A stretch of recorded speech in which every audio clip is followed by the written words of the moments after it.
I'm Clyde Lewis, and welcome to Ground Zero Behind the Scenes. Guess what this is? This is an apple pie. Yes, that's right. We are going to... it smells good. We are going to be celebrating the Thanksgiving holidays with this apple pie. We're all going to cut it up and eat it after this segment, and guess what? After that, nuclear winter. You think I'm crazy? Well, let me tell you something. It was Monday. I was on the radio talking about some sort of a nuclear catastrophe or some sort of a nuclear story that will be in the news. People were calling my show saying they were having dreams about a nuclear winter or some sort of a nuclear conflagration. Things are happening in Fukushima, all kinds of crazy stuff going on. Well, this morning, news broke about Russia, our old friends from the Cold War. Guess what they're doing? They're pointing their missiles at us. Take a look. Russia's directing new threats toward the U.S. that are hearkening back to the Cold War. Против наших же собственных интересов. Russian President Dmitry Medvedev says they'll deploy new missiles aimed at U.S. missile defense sites in Europe if Washington goes ahead with the planned shield.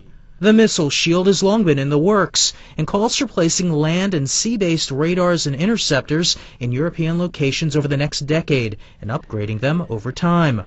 The U.S. insists the missiles are meant to fend off a potential threat from Iran. But Russia considers it a threat to its nuclear forces. Medvedev says Russia will target the missile defense sites in Romania, Poland, and elsewhere if talks with NATO fail to secure a deal.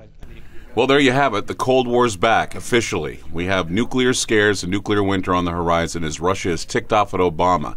He's also moved troops in Australia, Obama has. He's also moved troops into Uganda, Nigeria. He's decided that he's going to take over the world. Russia and China are a little bit irritated by this, and they're pointing their missiles at us.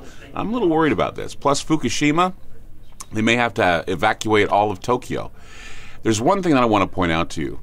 MoveOn.org, back when President Bush was talking about his war in Iraq, they played this ad, and the ad was basically to tell people we need to vote someone in that can change the whole war picture. And that person, of course, was Barack Obama. But I want to take you down memory lane and show you this ad again. It was a takeoff of the Johnson ad that he did back in the 1960s.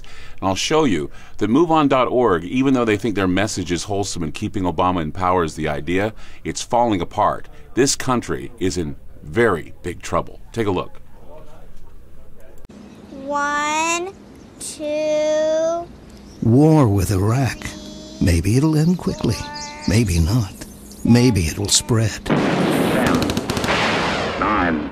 Maybe extremists will take over countries with nuclear weapons. 5, 4, 3, 2. Maybe 1. the unthinkable. 0. Maybe that's why Americans are saying to President Bush, let the inspections work. Well, now the inspections are for Iran. Times don't change and things are looking really bad. So be prepared and look out for one another this holiday. I'm thankful for being here and I'm thankful for you, my audience. And we'll see you after the holidays. Take care. From Ground Zero Behind the Scenes.